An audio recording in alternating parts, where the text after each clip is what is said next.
Good morning, everybody, and thank you so much for joining us today for our Trio Talk. Today is November 20th. Can you believe it's already almost Thanksgiving next week, which is really, really exciting. As with me, as always, Daryl and Patrick. How are you guys doing today? We're good, Aaron. How you doing? Good, good. Getting ready for missing- Thanksgiving, trying to figure out what we're going to do, how many people we can have in our house, and we're missing your festive hat this morning. So yeah, today is a town hall, so I didn't feel like it was the festive atmosphere so much, right? Okay. We weren't pushing anything or anything like that, but I promise next time I will have the festive hat. All right. Yeah. Everyone seemed to like the antlers. That one was pretty pretty good. So today's the town hall. What happens when I miss a week, huh? So yes, Daryl was gone last week, and that's when Patrick and I decided to just throw everything away and just do whatever the heck we want, right? So that's what we did. We wore festive hats and had props and everything. So now it's back to boring when I get back here. Well, we got to get you a Christmas hat. Patrick claims he has one, but he has never furnished it for one of these sort of events. You know what they say, when the cat's away, so. Okay. Yeah. All right, moving on. Exactly. All right. So today is a town hall, which means that we've got some ideas, some things that we want to talk about, but really we want to hear from you guys. Your concerns, your ideas, anything like that, we'll go ahead and address them. And please realize that these have been really instrumental in everything that we've changed here in the last 3, 4, 5 months, right? And they've really kind of come out of these sort of conversations. And as one agent put it, I can't believe I'm actually speaking to people that can make decisions. Well, that would be Daryl and Patrick. They're the ones going to be making these decisions. And so I just threw you guys under the bus. No. But this is a great way to go ahead, and if you have questions or concerns, please go ahead and put that in the chat. Obviously, we're joined on many different platforms today. We're joined on 3 different Facebook groups. We're joined on YouTube. We're joined on Twitter and Periscope. So you can add any comment on any of those places, and we'll go ahead and see them here and bring them up. Okay, so pretty fun.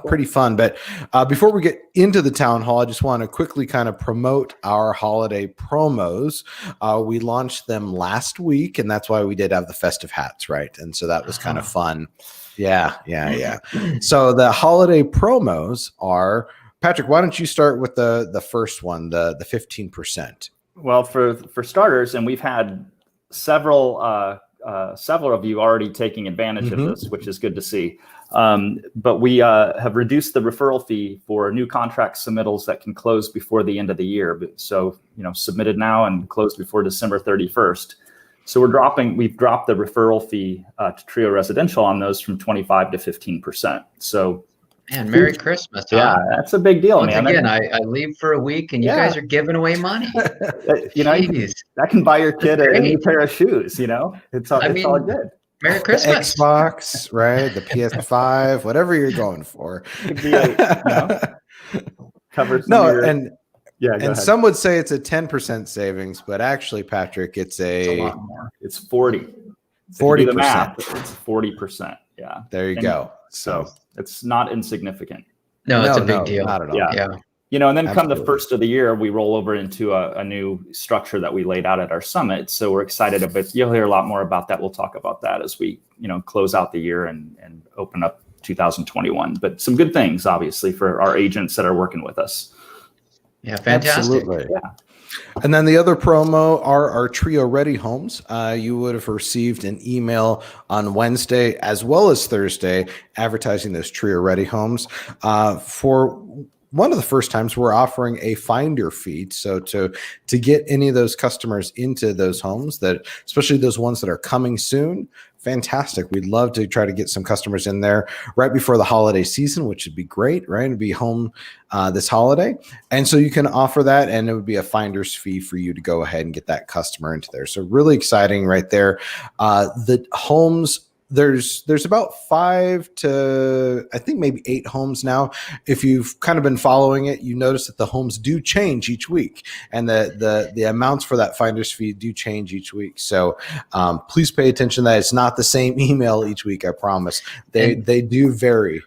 Yeah, and I think, like you mentioned earlier, Aaron, that this is a response to feedback from agents, and I think a lot of the agents actually in Georgia that were interested in bringing customers that they're repping into some of our houses. So we listen.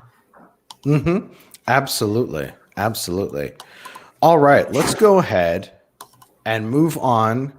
And let's talk about what's going on in the world in terms of home prices and what's going on in terms of the U.S. and our markets specifically. So I'm going to go ahead and throw this up there, that median home prices rose significantly in Q3, which is pretty huge. And I'm going to show this stat right here, which I think is really fantastic. 65% of metro areas witnessed double-digit prices growth in Q3. Only 8% of those metro areas recorded double-digit increase in Q2.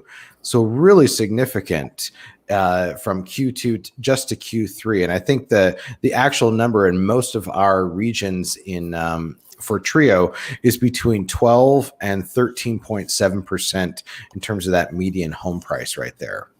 So let's break that down for a second. Yeah. And look at, you look at our customers that have financed their home with Trio during that first half of the year, that have now built, because of the price appreciations in those market areas where they live, they're building their down payment, they're building their equity right now. And had they not financed, back in the first half of this year, they may not be able to afford that house because of that double-digit price growth, and if it's in their specific market area. So that, I think this statistic, Aaron, really shows the impact and the importance of Trio and the role it plays for consumers in terms of their home purchasing decision making and planning. That's a huge deal for them. I mean, this is building equity today instead of renting today, and then being able to apply that for down payment and purchasing when they're ready, downstream within 3 years, hopefully. So anyway, I think that's pretty impactful as far as how our program works, especially in light of times like this where the market areas are just going crazy. It won't always be that way, obviously, in terms of that kind of growth, but price growth. Mm-hmm. Yeah, and it just goes back to inventory, right? And I think that's on the entry point getting in. That's why I know we've seen a pretty significant influx in applications, but going into January, I think a lot of the new construction builders have ramped up their production, so hopefully we'll have some more supply on that side. But it also is making more of our customers that, look, we approved 2 months ago.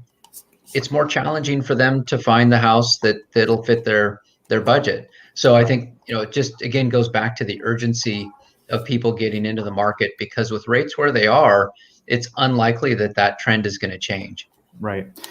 I think the other thing too that's going to be, we're going to be monitoring and watching very closely is to see if FHA increases their loan limits in these market areas where we've had that kind of, because of the inventory and the price escalations. We're hopeful because some of those challenges for people like in the Phoenix market, for example, we have a relatively low FHA loan limit compared to what the home values and price growth has been down there. And so there's some rumors that that's going to change specifically down in that market area, but until it's official. So we're going to be watching that very closely. And that usually comes out the beginning of December, right? In terms of when they release that data for the next year. Yeah, they usually release that sometime in December. Okay. Yeah, I mean, their average home price in terms of FHA financings did go up significantly this year in comparison. So you would expect that to increase. But, on the other hand, they're also battling a significant amount of default risk coming into 2021. I mean, the FHA, portion of the forbearance side of things is going to be even more challenging. So it'll be interesting to see the political dynamics of where that pressure comes in, and is it going to be increasing, folks getting into homes? Is it going to be mitigating risk in markets where they've been overexposed in years past? So that'll be super interesting to see how that kind of transpires, right? Oh, absolutely. Yeah. I keep hearing every time I think I know the answer to 2021, I hear somebody else's analysis of it and then go, oh, wait a minute. Oh, what's going on there? Yeah. So, yeah. And like you said, too, it might be completely different Phoenix as opposed to Las Vegas, as opposed to Sacramento, as opposed to Dallas, right? Yeah. So it really kind of depends on all those different areas. I want to throw up this quote, which I found really interesting. And I think it kind of goes back to what you were talking about, Patrick. As home prices increase both too quickly and too significantly, first-time buyers will increasingly face difficulty in coming up with a down payment. And this is obviously another reason why somebody would want to go ahead and use a program like Trio, especially as they're trying to go ahead and save for any sort of down payment in any sort of way. I mean, it's a fact, right? Because yeah, higher home price, higher down payment as a percentage of the home price, right? So absolutely. And when you look at the boiling that back, and if you hear my dog Kona in the background, that's why I'm on mute every once in a while. When you reduce that back down, I should say, home prices increasing means you need to make more money to afford that house, right? But when you look at down payment assistance programs, they're based on last year's records of household income. So that's going to also constrain access to, assistance for different households. So I think you've got to come in from both sides. Yeah. And it's probably, hate to bring up the past, but in some ways it's reflective of what we went through in the housing boom in 2007 and 2008, leading up to the housing recession that we went through. These are completely different times than that per se, but in terms of the pricing impact for the consumer, it's same kind of effect, if you will.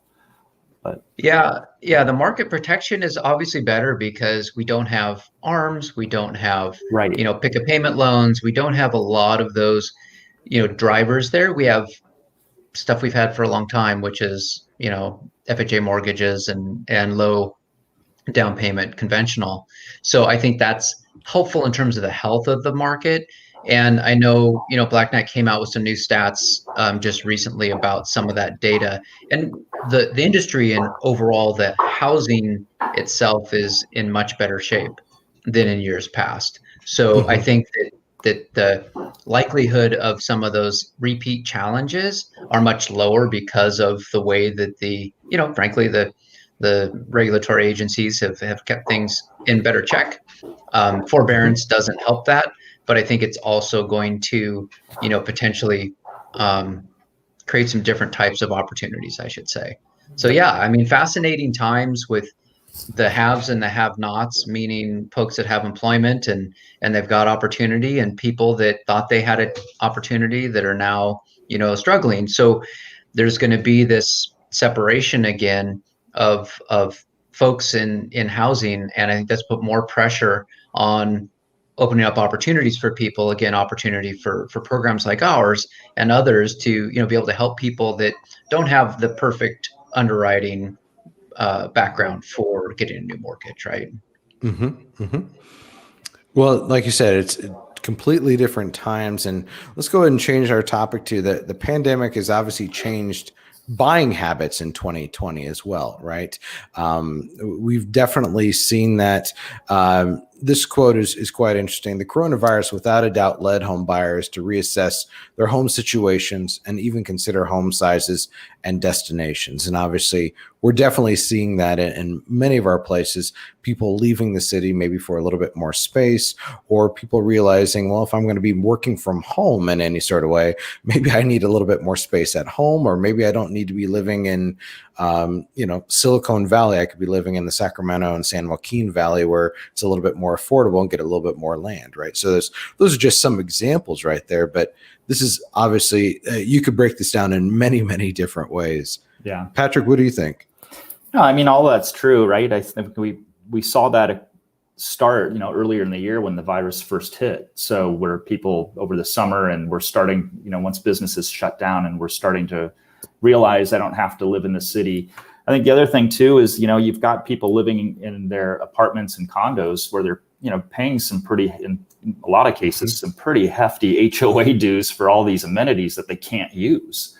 And I think that's, having some influence for people that, have the mobility anyway, or the ability to relocate into a home into the suburbs. So, I mean, here in the Seattle area, I mean, we see the pressure of people moving, out further, which it's going to have a long-term impact as far as, worsening traffic and demands for, public transportation that doesn't reach to some of those areas that people maybe in the future are going to need. So it's going to be really interesting, 20 years from now, or 10, what the impact of today is going to have on our society, and where that shifts is pretty fascinating, actually. But in the here and now, it's, again, we've been saying this for weeks and if not months, the impact of low interest rates is also a driver in all of this, where homes, even though prices are higher, the homes are a little bit more affordable from a monthly payment standpoint. And so that's created this frenzy of activity for purchasing, or whether first-time home buyers, or, trading up in a home price, or just a home size, or whatever the decisions are, is having dramatic impact on our markets, coupled with the refinancing. And, we get into the timing impacts of transactions are just crazy, if you will. That kind of leads me to my next quote here, or my next fact. 14% of buyers who purchased in April or later said that their transaction was delayed because of COVID-19. Right. Only 14? Only 14. I was kind of surprised by that. Right. Yeah. Those are at least, maybe if they're first time homebuyers, they're not realizing that's what the case is. Right. Oh, maybe it's specifically with COVID. I think if they took out COVID and put delayed transactions, it would be a huge percentage. And that's something that we're obviously telling agents and customers as well. Right. Yeah. And you know what? What's interesting too, though, you guys, is because we do hear, from some people where, well, we're not having any delays on our other stuff, which is like, come on, let's be honest here. And so I don't know, maybe there are some timing differentials between using, an FHA mortgage product versus a conventional or, other product, in terms of some of the appraisal turnaround times or whatever. But I'm not seeing that personally. I think if there's a common denominator of an appraisal and an underwriting process, it's going to see some challenges right now. But that said, I think, sellers have been, pretty accommodating. Good about it. I know when we're selling homes, we've got a number of houses that we're in the process of, moving out to our customers. I mean, we're super patient. So I think everybody understands that these are different times. Folks aren't in general, pulling deals and being kind of a bit underhanded, if you will, because all of a sudden pricing might have gone up a little bit. I think we saw one of those a little bit, maybe a month and a half ago, where we had a seller that just said, "Nope, I got a different offer. See you later." It's like, okay, great, thanks. But for the most part, everybody's been real good. And this really is impacted by which state you live in, which county you live in, right? And because, some states have different requirements by the governor, or different counties have different, mandates that are coming out, and lockdowns and things like that. So, not every state and every county is exactly the same when we say this, but we do try to monitor these things. And obviously with a lot more lockdowns happening and things happening, we can tell Governor Newsom that we are filming this live. This is not after 10 p.m. and before 5 a.m. So, this is okay. We are doing this at an okay hour, but those are definitely things that are really important, right? As you're trying to show homes to customers. And I was just telling everyone here before we got on that I went to an open house the other day, but my parents, who are looking for an open house in California, can't do that right now, right? So it really is dependent on the state that you're in and the county that you're in, and things like that. So there's a lot of different things going on. Well, it's a different home buying experience, right? Mm-hmm. From the standpoint of now you're you're having to go through virtual open houses on your computer screen as opposed to physically, and maybe you do get the chance to physically go through at some point in that process, but at least initially you're typically not in most places. Oh yeah, you're looking at photos and videos on your phone, of the home, and that sort of marketing is going to be really important, and try to figure out what's going on. But nothing beats actually walking in the home sometimes, right? And so, well, and agents have had to adapt, right, in terms of investing in the technology to set it up to, if they have the listing agreement, right? Absolutely. But then representing the buyer, having to take somebody through a virtual open house and explain this is how the house is laid out, and it's kind of a interesting change. Yeah, but again, great advancements in technology, acceleration, I should say, absolutely, of adoption and advances in technology. So I think overall, that's going to be probably the silver lining of the COVID pandemic is going to be acceleration of these technology platforms and the access that it provides people. So yeah. Maybe we'll start wearing we'll wear the virtual reality headgear to go through a house or something, right?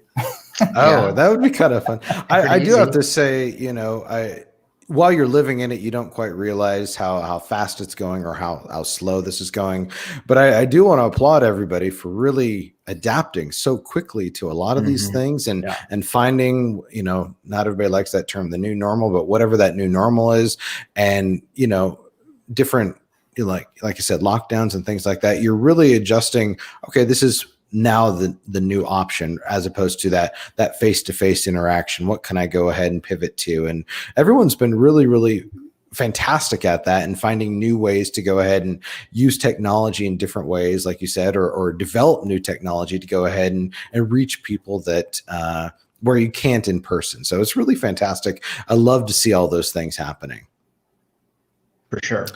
Yep. All right. So last thing is we just want to kind of answer a few questions here. I'm not seeing here any live ones, but if you have any questions, please go ahead and put them in here. But I do have a couple of questions that actually came in through our mailbag. So this is an interesting one. And the question is, what if the price of the home is over the FHA loan limit? And so this kind of plays into what we were just talking about a little bit ago, right? So let's say the home, the FHA loan limit is $350 and the home is priced at $360. Does that mean it's totally not possible for that customer? So wants to take it. I'll start. Patrick can be at cleanup. So basically, for our program, we do finance up to 103% of the FHA loan limit. So that's the first thing. So Aaron, in your example, we would be able to cover the majority, well, actually all of that in the math. Yeah. That's true. But say it was 20,000 different in your example, then we would be able to finance up to our cap, and the consumer is able to provide the additional funds as a down payment. So they can use us as 100% financing of the FHA plus 3%.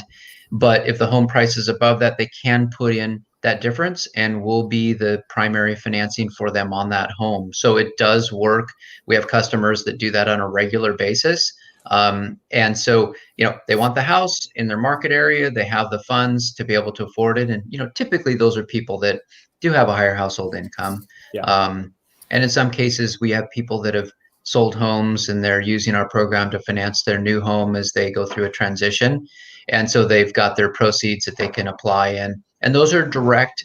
There's no fees or costs for that. It's a dollar for dollar, down payment on that home that they get to, carry forward when they buy that house from us. Yeah. I mean, and we've seen people do a lot of different things on that front too. I mean, some people have, their home has been $30,000, if not more, over what our max financing is, and they have the ability and the desire and are covering that. So as an additional down payment. So and that kind of floats down the channel too. We have some people that again have the proceeds. Their home is priced less than the FHA limit, and they're electing to put those down payment funds down and drive their purchase cost or refinance cost from Trio down lower. So that's always an option, no matter what the price is of the home. we typically want households to have cash reserves and all the rest of that, so we don't encourage it. But if people, like in my example again, they just sold a house and are looking at this new one, then they can move those proceeds over. Absolutely. All right, last question. Hey, let me add to that too. And that same thing goes for people that were thinking they were qualifying for a mortgage and get denied, and they have the down payment ready to go, so they can apply that same cash, if you will, of down payment towards keeping their option price on our end lower too. So it's the same effect, just a different scenario of how you apply that. Yeah. And some people they fall in love with a home, right? And so if it's over the FHA loan limit and they have the means to do it, absolutely, it's acceptable. Last question: what are good ways to build relationships with new home builders and sales managers in those areas?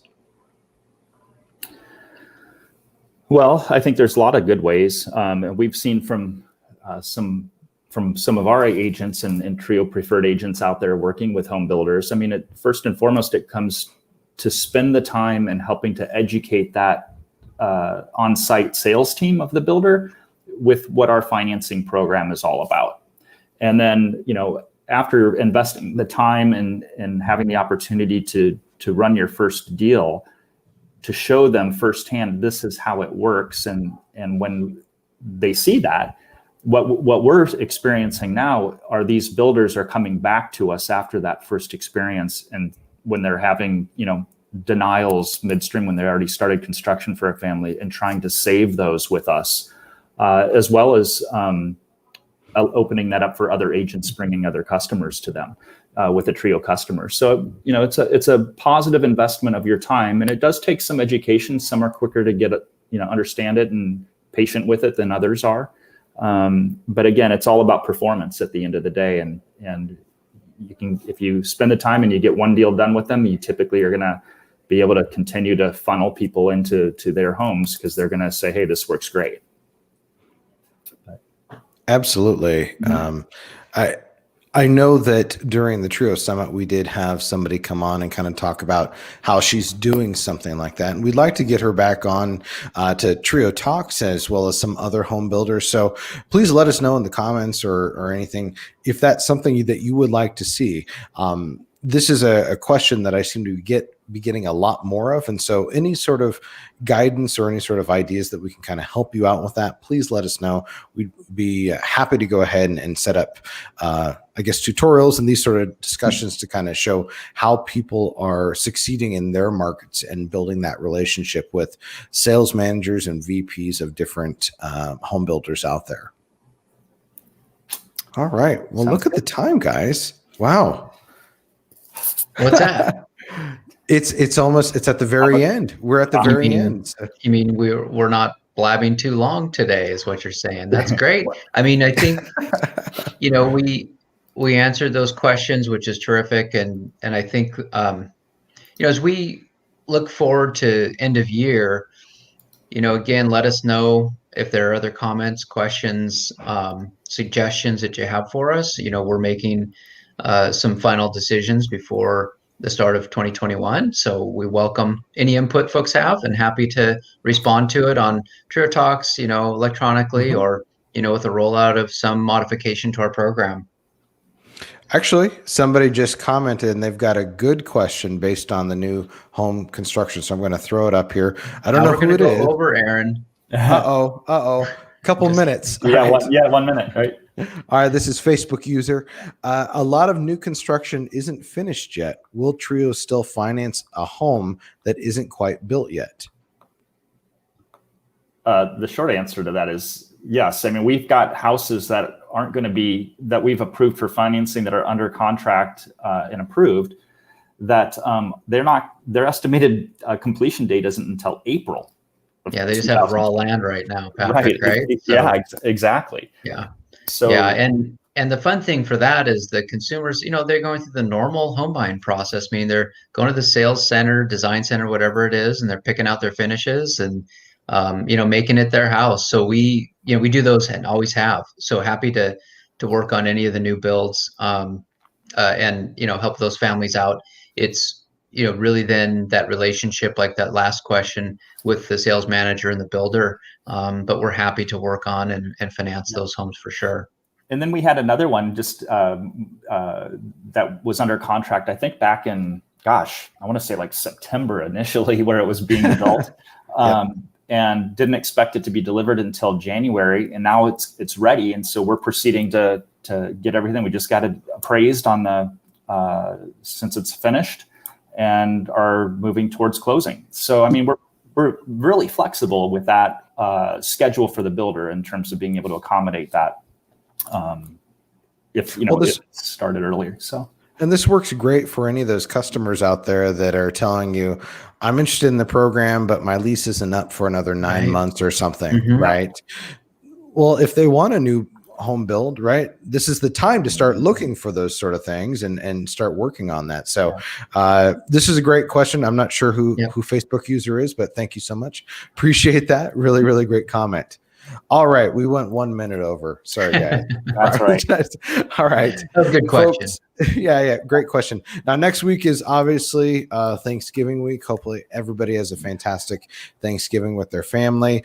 There will not be a Trio Talk next week, but we will come back the following week and go ahead and speak to everybody and go ahead and answer questions. And I believe our topic will probably be around new home construction, since we get so many of those questions and so many ideas about it. So let's go ahead and maybe pencil that in. I'll go ahead and try to schedule some guests out here to go ahead and do that. And if you have ideas or some suggestions or any requests, please go ahead and send them to us or put them in the Facebook group. We'd love to go ahead and hear from you.